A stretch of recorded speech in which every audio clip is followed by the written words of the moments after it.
Hi everybody. I know I normally start my vlog off with like a funny scene or a fart joke or something like that, but today's a very special episode. A couple weeks ago I realized that I need to get new headshots, so I called my professional photographer, who's also a buddy of mine, and an actor named Jonathan. And while he was taking the headshots, I asked him if he could be interviewed for the vlog. He said sure, so hopefully this interview, which will take up the whole episode, will inform not only the beginning actor but also the intermediate and advanced actor about what you look for when you're trying to find a photographer, or what kind of headshots you should look for, or what was going to help you market yourself the best. So anyway, this is the episode about headshots. In the meanwhile, two farts walk into a bar. What? We've come a long, long way. I'm not afraid any longer. We've come a long, long way. Our love is getting stronger. We've come a long, long way, and the future's looking brighter. We've come a long, long way. Our love is so much tighter. Welcome back to my vlog. It's almost time for television to start up again, and one of the most important parts that actors need to realize is they need headshots. Maybe not as the traditional sense, but even the more modern sense. And so I decided to get my photographer friend, Jonathan Stoddard, here, and to talk about photography. He is a professional photographer and also an actor. But first, before we go into the photography, I wanted to talk to him about his career in general. Hi. Thanks for joining us. Thank you. When did you know you wanted to become an actor? For money? Well, Because that's for applause, for anything. We're all kinds of actors in that respect, aren't we? Well, yeah. I mean, acting is a major part, I think, of life. You know, whether you're a parent or you're going into business, and you have to show up to that meeting whether you want to or not, and you still have to act. But the goal is right to be genuine, sincere while you're there, doing what you know needs to be done. So I don't know, when I was younger, I always did summer plays and musical and dramatic theater, and it was just always something that I did. Later in life, I didn't pursue it until after culinary school. And then while I was cooking, I was in my early 20s, and I just started asking myself, what would I do, that age-old question, what would I do if I had $1 million? And I would go act. I've always done it for free. It was just always a passion. I just didn't know how to make money for it. So that was in early 20s, and I first moved to LA, and it's been an interesting journey since then. You grew up in the Northern Bay Area. Correct. And were there many productions readily available for you? Yeah, we had some pretty well-known companies like Marilyn Izdebski. She was very well, I think still is today, has a great program out there and does a lot of theater. Mike Myers, Shakespeare Company. Right, yes. So those are all up north. Yeah. Are you more of a comedic actor in general, would you consider yourself? In my heart, yes. What I get cast as, no. Oh. What is your type? I'm usually the all-American guy, the young dad, the love interest who is actually psychotic. When you came to LA, you decided that you were an actor. So I moved to LA, I slept on a couch. I had a friend who was in directing school, and slept on his couch and was walking the streets trying to figure it out, and somebody handed me a flyer, and it was for extra work. I did extra work for on and off about 2 years, but it only took me about 4 months to become SAG. What titles did you work on? Monk, Deadwood. Deadwood was a trip. So I could only do it for maybe 2 weeks. But once you go once, twice, and then the casting director, I remember she called me, she was so thrilled. She was so happy. She was like, John, so they picked you, they want you to be a recurring background. They want you to be a recurring background in this town, it's gonna be amazing. And I was like, yay! And the reason for people watching that I wasn't so excited about it is because you spend probably 40 minutes getting dusted. They're spraying you, caking on dirt everywhere, and although that sounds really fun, it comes home with you in the car. And if you have a life, you can take 3 showers afterward and it's still on your skin. Yeah. It's still sand in your hair. It's still everything. And I couldn't function off of a non-union job doing that. I just couldn't survive. Step up from that was? So for me, it was just, okay, I gotta become SAG. That's when I know I'm legitimate. That's when I'll be taken seriously, right? And every actor wants to be taken seriously because we have such a bad reputation. Yes. And it was a call service, right, where you pay like $60 a month and they submit you for background work. Oh, I wanted to become SAG because the pay increase was massive and you get to eat at tables that non-union, like all these things, all the good food. And back then it was a lot more separated. Now it's not so much. I went online and they have specialty castings on the breakdowns, right? Where they go, we're looking for a real firefighter, or we're looking for a real motorcyclist, or we're looking for a real poker chip trick player. And I can't do poker chip tricks, but I looked at it and it said shoots next week for poker chip tricks. So I went online and I thought to myself, okay, if I really dedicated myself, what could I learn in a week? And so I watched all these videos, got all the names, and I wrote the casting director and I said, I'm non-union, but I can do tricks. And she's like, you're overqualified. This will be amazing. She goes, get it. I said, is it okay that I'm not? She goes, not a problem. Get a manicure. The director will see you and a handful of other select people. And so I went in and there was one other guy. And the director we had to demonstrate. I practiced all day and night my poker chip tricks. And he ended up picking me and I got golden time 2 days in a row. That's 16 plus hours a day. And for SAG, it's amazing money. Yeah. And it was for Snake Eyes, the Nicolas Cage movie. So I kind of conned my way in. And In this timeline, you are now SAG. yes. And now what's your next, when did you decide to make the step from extra work too? Well, then it was extra work, stand-in. I don't know, still getting used to that world. And I still encourage any new actor to start doing background work. Yeah. If you could afford it. So it's funny because I was doing extra work and I was living with 2 guys. When I finally moved into a place, 2 friends of mine moved in. They had graduated Juilliard, they were very fancy. And we were living in North Hollywood. And I was pulling in so much more money than they were just doing extra work. And having a call service, so every night I would get that phone call saying you have to be on set tomorrow, whether that's 5 a.m. or whatever. And they were working at restaurants. I was in a very serious relationship at the time, and we were having some challenges with her family, and they're down here. And so that was kind of the backbone of just some tension in LA. And then I got into a car accident on the way back from a gig. We worked like a 12-hour day, and I had to drive like an hour and a half. And my tire completely blew out on the freeway, and I was stopped in the second to left lane. And then a car ended up at a stop, them driving 60, totaled the car. So I had that money, money that I got from getting upgraded on an Alltel commercial. I had an accident and a brick fell on my head. And so I couldn't audition. And so it was just kind of the timing of everything, and I was like, I guess that's it, I'm not going to be an actor. Okay. So I actually started over entirely, gave up acting, and I left LA after like 2.5 years. And I went back up to Marin County, the Bay Area, and started studying business and marketing, advertising, passive leverage income, understanding media buying, so the other side, production, all that kind of stuff. And then I got re-scouted while I was up there by my childhood agency. Wow. And from there, they were like, you should be an actor. And I was like, no, you guys, I was hit in the face with a brick. And they're like, you look fine to me, you should say. And I'm like, no, good. And they're like, no, really. And then I started booking like crazy in San Francisco. And then from there, I thought it was a good time. TV and movies. How's your foray into that?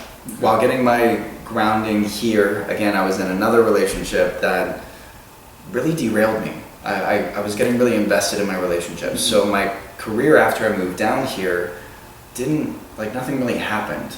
I took a lot of classes because I had the money. I started investing in understanding photography because I wanted to develop something, a skill that would support me even when acting was slow. Because I know I've seen the interviews, plenty of people, celebrities, have hit it big, and then are poor 2 years later. Yeah. And they have nothing to fall back on. So I wanted to figure out something, and photography was that for me, headshots and everything. I was on backstage, a manager found me and said, you should be going, I've had a lot, everyone tells me you should be going out, you should be booking, you have the look, like you should be. And he said, let me at least get you a better agent. And then if I can, I want to work with you because I think I can do great things for you. And I said, okay. So he got me my first interview with Daniel Hoff. Went to Daniel Hoff, Peter Kalanteris ended up being, because everyone at Daniel Hoff gets to kind of like pick who they want. And Peter ended up picking and choosing. Yeah. Tell me more about the headshots. Tell me about your first headshot experience. That you remember somebody snapping photos of you. There's one person that really stands out to me in Marin County, and a woman named Lisa Keating, photography. Okay. And she was one of my best friends. I did a shoot with her, and afterwards she called me and she goes, you know what, I think we can do better. I want to shoot you again. And I was like, okay. And then went and shot again, and then she was like, this is off, like, this is great. And then a month later she goes, John, you want to come in? You want to do a shoot? And I go, yeah, I'd love to. And my dog had just died. So then I went in for that, and it was just a rough shoot. And then she called me back. She's like, was that a rough day for you? Like, we can, I don't know. There was something about her being so gracious, and at the time I didn't have the belief in myself. I didn't know what I looked like really on camera. I didn't understand the power of a photograph. It was so, looking at a photo was just, I don't know, it was like drinking water where we have all these different kinds of water but can't taste the difference. I was looking at photos being like, I don't know the difference between a good shot and a bad shot. What I think is good, someone else thinks is bad, and somebody else thinks is great. So I don't know, I was completely at a loss. And didn't understand anything. I wanted everyone else to take care of my career, and Lisa was somebody who let me go into the back end and actually start editing my photos, and her approach to it changed everything for me. Wow. And it was amazing. Is she still shooting, do you know, right now? Yeah, she's well, give her a shout out then. Lisa Keating, Berkeley, California. She's phenomenal. She's the top headshot photographer in the San Francisco, well, Northern California. How often do you get them done? Yeah, I don't know if it's so much about every year as opposed to what's your current portfolio, what are you being marketed as, and what can you afford? Yeah. Right? And there are so many, whether that's a hairstyle or body changes or different clothes or understanding branding more or specificity, because agents, casting directors, and actors, there's a certain alignment where it's everyone's interest, in my opinion, is how do I make your life easier? Yeah. How do the agents make it easier for the casting directors? The casting directors want to work with those agents. How can, in this world of hustle, how can everyone make everyone else's life easier? Yeah. Those are the people that develop the relationship. So one of the things you can say, I broke up with one girl, success. I broke up with another girl, success. Dead dog, success. You've had these really strange yo-yos of success. Yeah. Is there a reason why, do you think? No, I think it's just comes down to self-love, self-acknowledgement. If I'm at the times looking for validation in my partner for my self-worth, that's when I wouldn't be working, or I wouldn't be doing well. Okay. Because I wasn't willing to love myself. I was looking for somebody else to love me instead. And that totally destroyed me. It destroys creativity, it destroyed my energy, motivation, everything. And whether it's physical things or whether it's energetically, it was not an attractive energy, and I was not booking. But as soon as I decide that that's ended and I'm not going to give somebody else the power to determine who I am, what I am, whether I think I'm a good person, a solid person, and I just trust that I am a good person and I deserve it, I deserve to book, my entire life changes. And so since that last one, So then what keeps you going then? the mission, the commitment, wanting my life to be an example and not a warning, wanting to, every day it's about service. It's about helping other actors. It's how do I figure it out so that I can give back to others. It's a massive driving purpose for me. How can I better somebody else's life? I don't know, my entire life is revolving around that concept. Okay. Yes. You take headshots because you understand from an actor's point of view. What is the biggest mistake a fresh off the bus actor coming to LA makes about headshots? But for the biggest mistake, fresh off the boat, I would say going to the session either one, completely underprepared, or the pendulum swing and they're way over prepared because they took some drama class and they come in going, okay, so this is what I'm gonna say every single time. You're in trouble. You're in trouble. You're in trouble. No, I worked this out with my coach. This is my character. You're in trouble. And it's like, and I'm gonna wear this, and so I only show up with these 4 outfits. And for 4 looks, 4 outfits, as a photographer, I'm looking at it going, this is not gonna read the way that you want it to read. Okay. And you're so over prepared that as soon as we start shooting, it comes across as stiff. And there isn't that connection and fluidity. So I would say the biggest challenge is either over-prepared or under-prepared, where it's not understanding their brand or anything, and they're just like, man, I don't know, here are some clothes. And you're like, well, what do you want to be seen as? What can you play? Well, it's like somebody really nervous going, I can play, people look at me like a really jacked guy, and he's like, people say that I can play like the hot guy and the bully. And you're like, but everything in your voice and your being to me says you're not the hot guy. Like there's a misalignment between how you are physically and how you are emotionally. So there has to be some kind of alignment. So not knowing and being way too over-prepared, I say, are the biggest things. You've probably seen a lot of, I will call them cons, from photographers that promise amazing things. I've even had an agent that I signed with, and then immediately suggested I go to their photographer. Yeah. Yeah. It's kind of standard. How do you know you're with a good photographer? How do you know, have you seen these cons before? How do you know you can trust your photographer? It's a great question. Almost by default, to be expected, every time you get a new manager or you get a new agent, they're going to recommend that you shoot with their people. And it's whether it's a test as to whether you're willing to play ball, I don't know. But I've been to a lot of different agencies, and every single time they say get new shots. And it could be a psychological reason as well. Maybe it's just like, okay, new shots, new person, new agent, and so there's, we let go of that judgment, and so we start, going out auditioning, or the energy is clear, whatever. How do you trust your photographer? I don't know. Reviews can be deceiving. Yeah. Everyone can have a great experience, and if you show up as an actor not able or not in the space to do a session, then the reviews don't matter, right? Because your experience isn't going to be, Exactly. it's not going to be there. You have to find chemistry. The chemistry, the willingness to go in and play. Yes. The headshot session is the way I make it, it's a giant improv session, right? It's coming in and playing, and there is I kind of take the stance as a director, which a lot of photographers don't do. A lot of photographers are photographers. I'm an acting photographer, which means when I work with somebody, I want you to yell at me, and I want engagement. I want this stuff because I want this to be real from you so I can take that photo, right? I want this to be real. And so I don't know how to spot the cons other than just trusting yourself. And I think that's a fair thing to say just in life. Because if you're going around trying to spot every single con, that you find what you're looking for.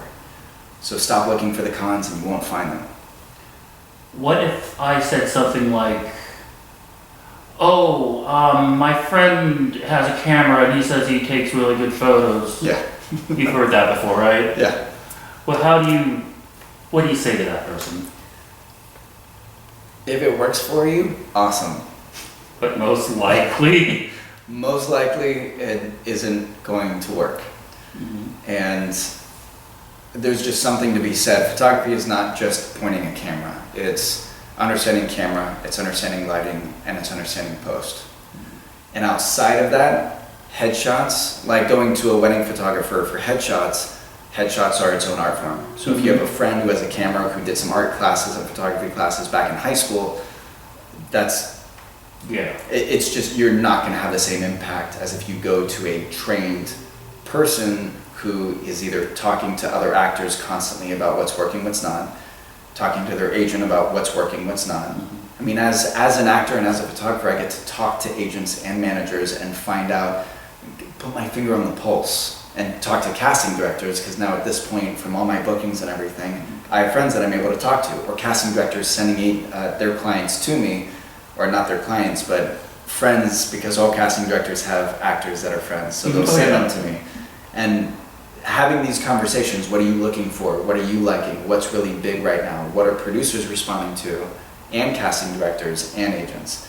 And somebody who's just on the ground who has a camera isn't gonna be in these kinds of conversations. In the last several years, headshots have gone from these pieces of paper, 8 by 10, now they're completely digital.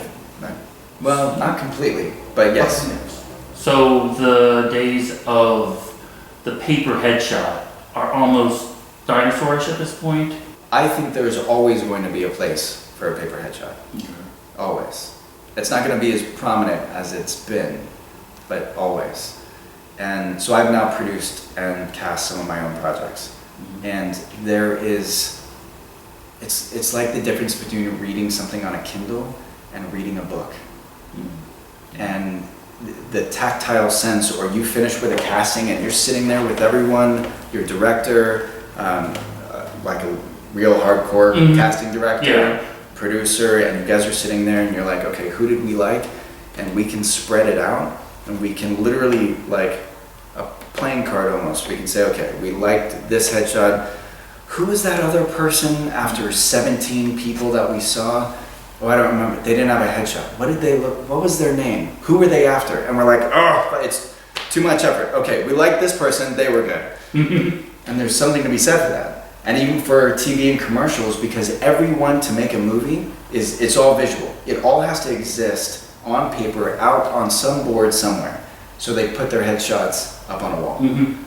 And if it's digital, you can't really. You can't do that. So I think there's always, it's not gonna be as big, but I always show up to a theatrical with a printed headshot, always. So about now actually going to the headshot. Yeah. I book you. What should I bring? How much clothes? How many looks is a good amount of looks? Oh, basic actor starting out? Well, it always comes down to budget. All right, simply put, let's say you called me and you say, I'm an actor, I have nothing in terms of portfolio, and I wanna shoot with you. What would you recommend? I'd say, it starts with your budget. Do you wanna do 2, 3, 4 looks? If you're starting out building your portfolio and you're kind of getting the most general looks, maximizing the most amount of auditions, or, well, that's what I would recommend in that case, as opposed to hyper-specific characters. So like a doctor is a hyper-specific character, but a generic businessman, I can direct your expression to take just a man in a suit or a woman in a suit to play high-powered attorney, CEO, Wall Street stock trader, to small business owner, working mom. Like, I can get a huge range in one outfit just because I coax that kind of stuff out of people. So if we're just doing 4 general looks, which is what I would recommend, then we would focus on what's the most specific that is going to offer the most amount of auditions. And for what I see talking to my agents and even myself looking at the breakdowns, there's a repetitive pattern. Yeah, that's what I would recommend. And then when it comes to clothes, I would say, I tell people, pack like you're going on vacation. I want that. As a photographer, I want that. I start every session with a consultation, going through wardrobe and clothes. And they'll say, I love this. And for like girls, they'll say, I love this, and it has this like frilly lace thing, and I think it's really cute, and the spaghetti strap, and it's gonna be girl next door, or it's gonna be college. And I'll say, we need to get something else, because a spaghetti strap that has a lace here is gonna look like a nightie when it's cut off at the waist. So that's not gonna read college.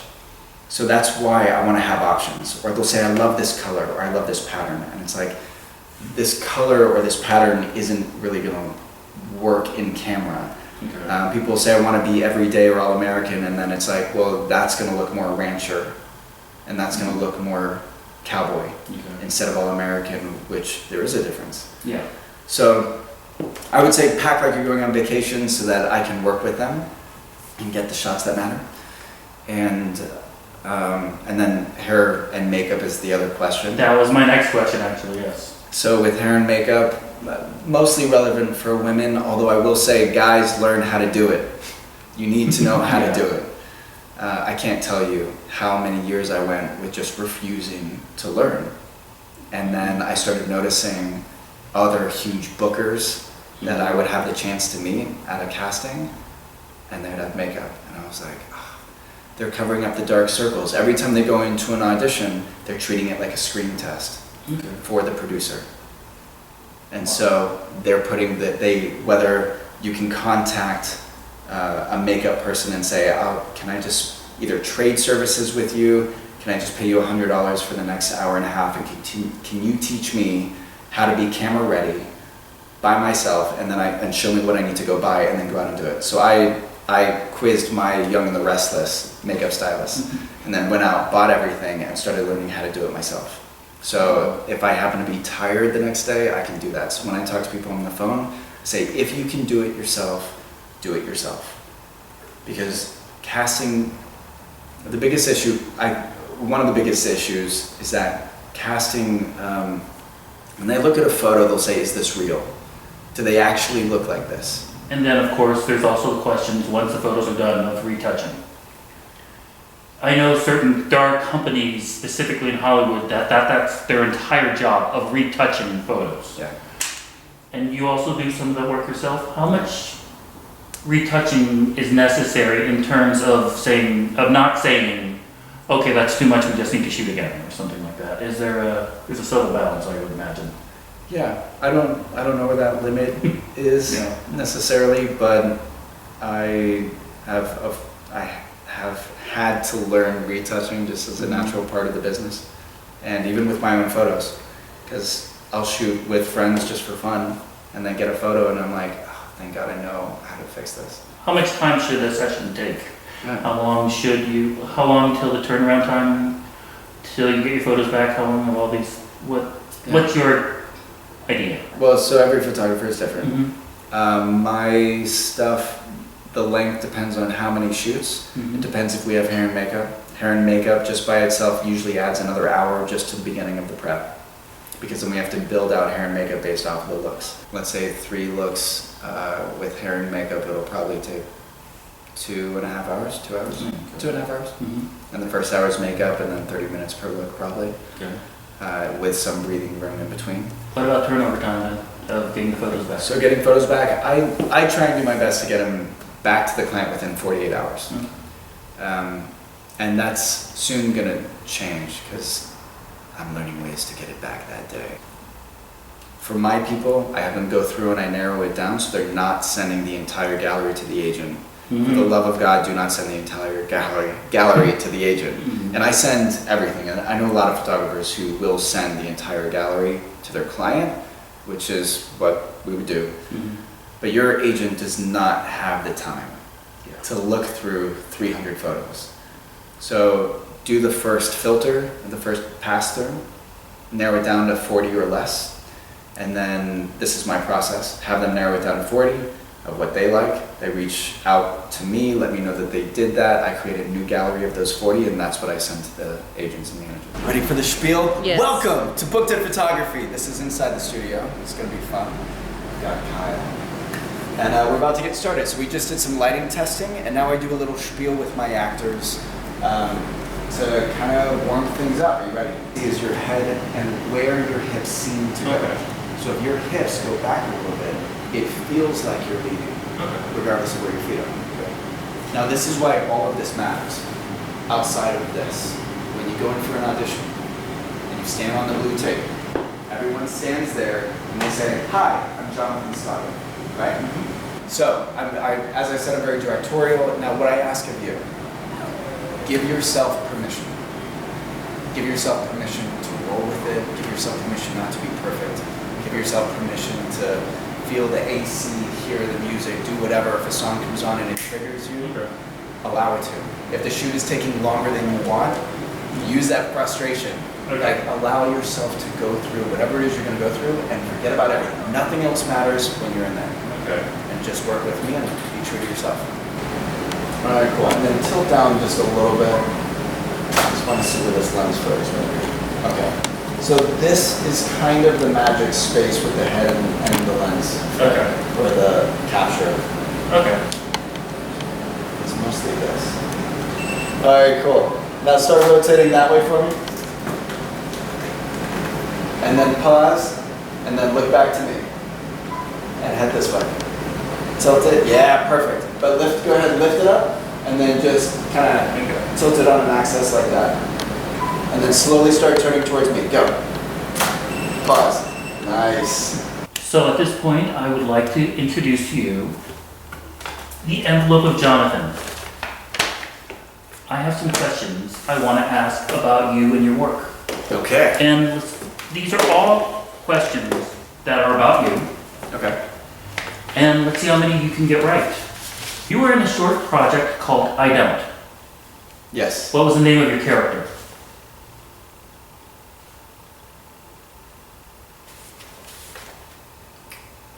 Kyle? No. What was the name of my character? Oh my god. You give? You give up? Yeah. A male escort. In New Hampshire for high school. Yes. What was the name of your mascot? Oh, I don't know. This is you, right? Yeah. One of the biggest challenges is there, at least for me and my memory and my characters, are that I dive into things, and then especially over the last year, I've literally just been going month to month to month, diving into all these different people and characters. This was you. This wasn't the character. This is you. We are the character. Is it the Hornet? Yeah. What was the name that you went under on MySpace? Is it JS Mooch? J Smooch 14. Yeah, JS Mooch 14. Out of 20. I'm good. Sounds just like my SATs. While living in Santa Fe, you appeared in a music video. What was the name of the song? Too much? Much Too Much. Or Much Too Much? Mm-hmm. So that was, Mavi Marcos, and Okay. we worked with Redford. Okay. He directed it. Really? Mhm. Wow. Not Robert Redford, his son. Oh, okay. You appeared in a series of commercials that are unrelated with a Star Trek actor. What was the product for each of them? Well, that was the Visit California, That's one. William Shatner. Mm-hmm. And there was another one that you did with him. Oh, wow. Priceline. Yes. Yes. You appeared in a Lexus commercial doing something. What were you doing? I was watching A Runway Model. fashion show, yes. In 2015, you were in an Old Navy commercial with Dreyfus? Julia Louis-Dreyfus, Yes. and you had a child in your lap. Yeah. During the commercial, what was the hashtag that read on the bottom of the screen? I have no idea. Hashtag run to Old Navy. Oh, there you go. That was a great commercial. In a photo shoot to promote the Mill Valley Children's Film Festival in 2011, Oh. you were featured in an advertisement. Yeah. What were you wearing in the photo? I was like a carnival, leading a carnival basically. So I had a top hat, tails, white. Is that what you're talking about? Ringmaster. The yes. Ringmaster, yes. And what was the name of the horse you worked with? Fabulous Finny. Fabulous Finny. You have a recurring role as young John Abbott on The Young and the Restless. Yeah. What occupation does John Abbott have? At that time, he was the CEO of the cosmetics company. Founder and chairman of Jabba Cosmetic. Yeah. And the final question I have for you, and this is to test your resume. On your resume, you have skills of 4 different dances. Name the 4 dances that you say you can do on your resume. Swing, salsa, waltz. Is it hip hop? You got it. There you go. Those are the questions I have about. Well, actually, you have one other question for you. I need you to explain this photo. When I moved to LA, this was my first headshot session. Glasses sitting on an air conditioner at a studio. The guy was a fashion photographer, and he was shooting my girlfriend at the time, and we conned him into taking some pictures of me. And so this obviously is not what I used for my headshot, Yeah. but that photo that I got from them, or from him, there was one photo that I used for the next 3 years because I couldn't afford headshots. Future. Are you more happy doing acting? Are you more happy doing photography? Or something else? Or have you found out yet? Or what do you think the future holds? Well, there's a lot to be discovered, but I'll say number one, happiness is a choice. So I'm going to be happy no matter what I do. Secondly, I'm going to love blending. One of my paths right now is blending these two worlds together. So the more I learn about photography, the more I can parlay it into acting, and the more I get into acting, the more I can get into directing and filmmaking and all this kind of stuff, which I want to do in the future as well. So just overlapping these worlds. Okay, if people want to get a hold of you, they can go to your website, bookeditphotography.com. Correct. Or if they want to know about the personal Jonathan Stoddard, johnstoddard.com. Correct. And I'm sure you're also on the socials. I'm on the socials. I don't do Facebook that much, but Instagram. Follow me. We need those followers. Oh God, do we? So I've upgraded since JS Mooch 14. I'm now John Stoddard 14. Okay. Thanks for joining us. I appreciate this. Yeah, thank you very much. So that was a great interview that Jonathan gave me. And I just want to repeat a couple of the tips that he gave us and throw in a couple of mine from experience. And hopefully it'll help someone out. Ask your acting friends. Ask them if they could recommend a photographer that they've used, because that will carry a lot more water than just looking up on Yelp where anybody can post anything they want to for whatever reason. The next tip is get to know your photographer. Otherwise, your shoot date is going to look like a really weird, awkward blind date. Before booking with a photographer, you should always ask if they have an example book or binders of headshots that they've taken. This way you get an idea of what they can do when they're taking photos. Or, in the very least, have a website that shows examples of their photos. I know of a photographer whose sister is a famous Academy Award winning actress. The photographer woman's photos are really not that good. And yet she advertises her sister's photos that she has taken on all the publications and online. And the photos really aren't that good. So just because they're associated or related to somebody famous does not mean that they are a good photographer. Always question a photographer about what their photography setup is like. Do they shoot in a studio? Do they prefer indoors versus outdoors? Where is their studio located? Some photographers shoot in their house, their apartment, but at the same time, if this is your first time going there, be extra careful, because sometimes it seems a little skeezy just to say, okay, I'm going over to this photographer's house I've never met before, going to their house and letting them take photos of me. That could be dangerous, so please be careful and find out as much about their setup as possible. And in regards to the indoor versus outdoor lighting, I've always found that fair-skinned people are better to shoot outdoors versus darker-skinned always are a little bit better photographed in studios. That's just my opinion. It's just because the lighting just seems to work better against fair skin, because sometimes when you're in a studio and you're fair skinned, the lighting whitens you out. Always ask the photographer what kind of camera they use. If they say anything but a digital camera, walk away. There's no reason pretty much at this point why a photographer would be using a film camera. And as Jonathan said, stay with professional photographers. Your friend might have a brand new camera, but they might not know how to use it yet. And if they're going to start snapping photos, or they take really good photos of landscapes are such, that doesn't mean that they know how to take a great headshot. Make sure you are well aware of what characters that you are able to play. If you ever have any doubts or questions about what you should be trying for, consult your representation. Your managers and agents should be able to describe it to a T and give you an idea of what you should be shooting as. If you were recommended to the photographer by your agent or manager or any other representation, ask the photographer if they have ever worked with this representation before. Managers and agents may like photos a certain way, and the photographer might have an advantage to know how to get those images if they've taken photos for the manager before. 2 days before a shoot, start drinking a lot of water. It flushes out the toxins in your skin and gives you more of a glow. Also, the night before, make sure you get plenty of rest and sleep so you don't have bags under your eyes. Always bring extra clothes to the shoot. Your choices may be wrong, and the photographer might be able to help you make the right decision of clothing combinations. Always ask about the prices and find out what exactly is included with that prices, and find out what's not included. Are retouches included? Are you charging sitting fees? Are you charging for hair and makeup?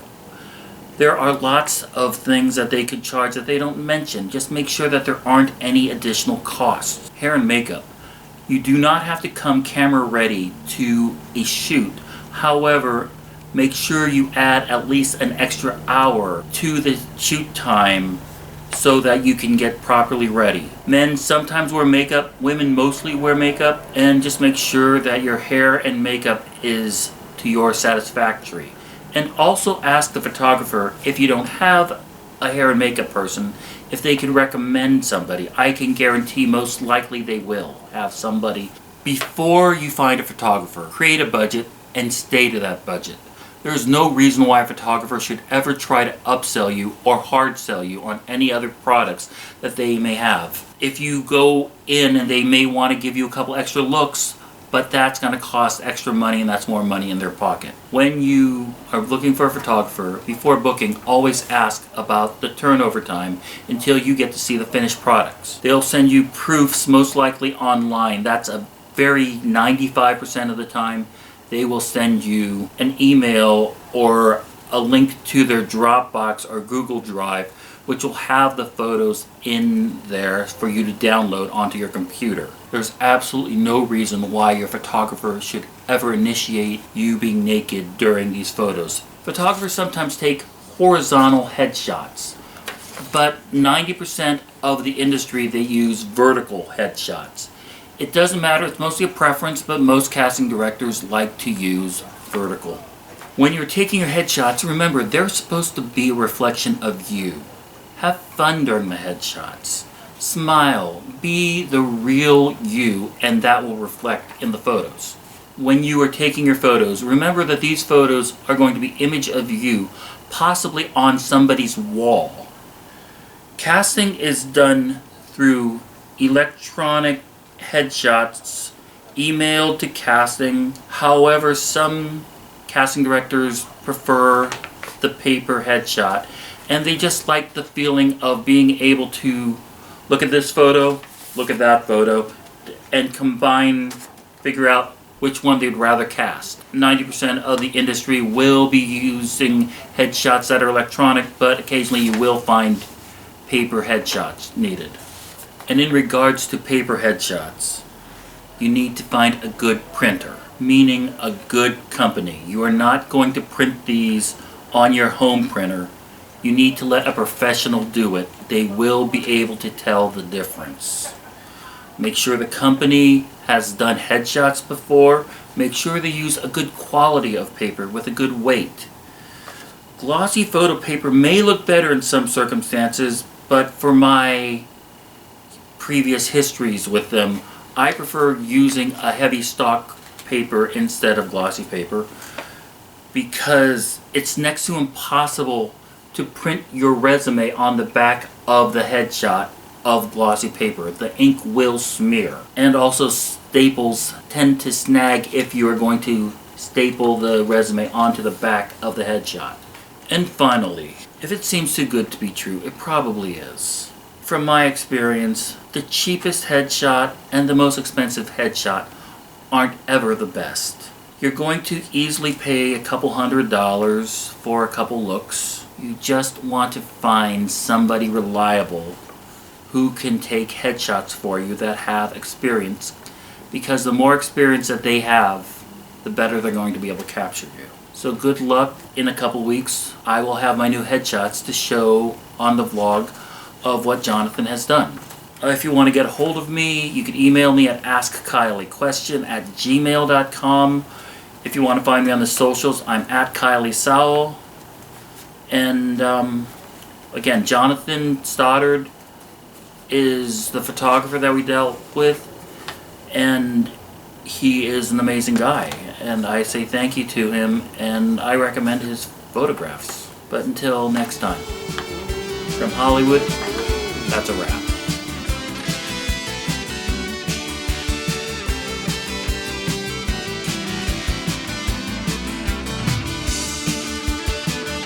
Welcome back to my vlog. I wanted to do a very special episode today. It's becoming the season of television where we start filming again, and one of the most important things, I'm looking at the wrong camera. Yeah. That's a camera. Longer